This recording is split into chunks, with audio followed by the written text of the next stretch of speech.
Okay, so last weekend was Pride here in Minneapolis, and I had a wonderful time. It was super great to get out to the festival and the bars and see everyone and see the community.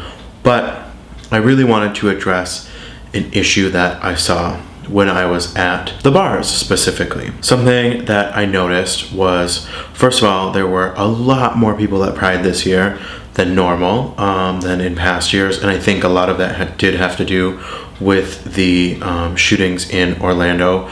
People really wanted to come out and they wanted to show support, straight people and gay people, and I think that's wonderful. However, I did see some straight people who were misbehaving a little bit, and I want to take a moment to talk about that and to talk about etiquette when you are a non-queer person entering a gay bar or a gay space, or when you are a queer person of one group entering another group's queer space. I think these things are really important.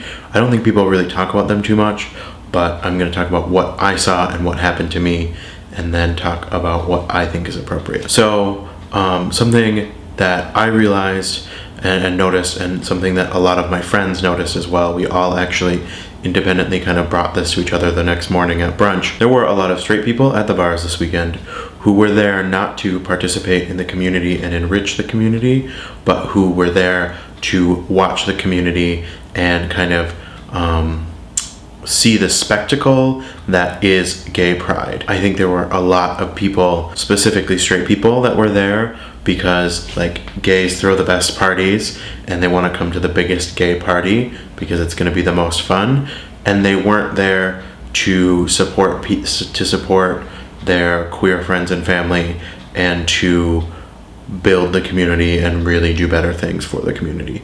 They were there to gawk and watch, and that's not okay. If you just are there to have a good time and kind of want to stare and gawk a little bit, come to the parade. We definitely invite you to that parade. That is the time to do that. If you want to come to the bars, however, the bars are a safe, almost sacred space for queer people, because for decades and decades, we didn't have any place that was safe for us to go, any place where we could feel comfortable, any place where we could let loose and let our hair down. The only place we could do that was at the gay bars. And for someone to come into the gay bars and to bring that energy, that I don't want to say negative energy, but that different energy, that they're not there to enrich the community and enjoy everyone. They're there to kind of watch and see what they can see. People do notice it and they feel it and they see you staring and they see the expressions on your face, and it does definitely make people feel uncomfortable. I felt very uncomfortable several times because I saw people staring at other people, specifically staring at guys in pup masks and pup hoods, and not staring like, wow, I think that's a really cool thing, I'm curious about it. Staring as in like, holy shit, what's going on? That's really confusing to me.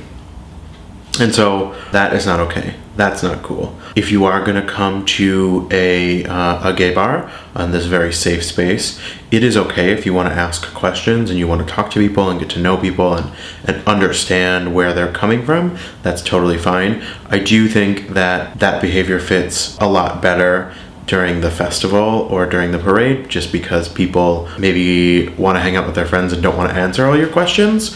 But if you do want to ask questions, I think most queer people are totally accepting of that, as long as you ask them in a respectful way and you do not judge anything. Just make sure you go up to them, talk to them like they're a person. Don't just start shooting questions at someone. So 2 things. Make sure you are participating positively and not bringing a different energy or a different vibe into the space. Second, make sure if you have questions or are confused about something, you do ask those and you say those things in a respectful way. And I think finally the really, really most important thing that you need to remember is this space, this gay bar, is not for you. This was not designed for you. You are, I don't want to say you're not meant to be there, but you're really not meant to be there. This bar is for queer people. And it doesn't mean you can't come, it doesn't mean you can't have a drink, it doesn't mean you can't watch the drag show, it doesn't mean you can't enjoy, go-go dancers. It does mean that you are a guest in this space. So as your mother said when you were a kid, you need to be on your best behavior. You need to make sure you say please and thank you to the bartender. You need to make sure you tip them well. You need to make sure you tip the drag queens well. You need to make sure that you and your girlfriends are not the loudest people in the bar. You need to be aware of the people around you, cognizant of how they are reacting to you. If they're giving you the side eye and looking at you and maybe turning their backs to you and not really inviting you in the space, hold up a second, examine your behavior, figure out what's wrong. That means that something is going on that is causing them to have a negative experience. Truly, at a gay bar, as a straight person, you need to be cognizant. You need to think about the experience that the gay people and queer people are having around you. You need to really think and have this in the back of your mind. Am I negatively affecting their experience at all? Look at the people around you, see how they're interacting with you. If they're just having their drinks, having a good time talking to their friends, you're talking to your friends, you're talking to them, cool, don't worry about it. If no one's talking to you, they're kind of avoiding you a little bit, they're maybe looking at you out of the corner of their eye, that probably means you have committed a breach of etiquette, and you need to examine yourself and kind of tone it down a little bit. I think these things might be a little bit confusing to a straight person. You're thinking, wow, I really have to think about my behavior all the time and think about how I'm acting and how people are reacting to me all the time, and I need to constantly be doing this in a gay bar. But how I would challenge you is every queer person in that bar is always thinking about those things in every place they are, except for in that bar. That bar is the one place they don't have to think about those things. If you're in there making them feel uncomfortable in their safe space, you are taking away that one place where they get to relax and get to chill out and get to feel good. And so I think it's really important that you take these things to heart and you really do make sure that you're not stepping on any of those toes. And to that point, I think you should, I think you are welcome in gay bars. And if you and your gay friends want to go out and they want to take you to the gay bar, that's totally cool. You definitely have a passport that you've got some gay guides bringing you to the gay bar, and that hopefully if they're your good friends, they'll call you out when you're making these faux pas. If you and your 5 girlfriends who are all straight want to go to a gay bar and just dance, I would say maybe examine that behavior a little bit.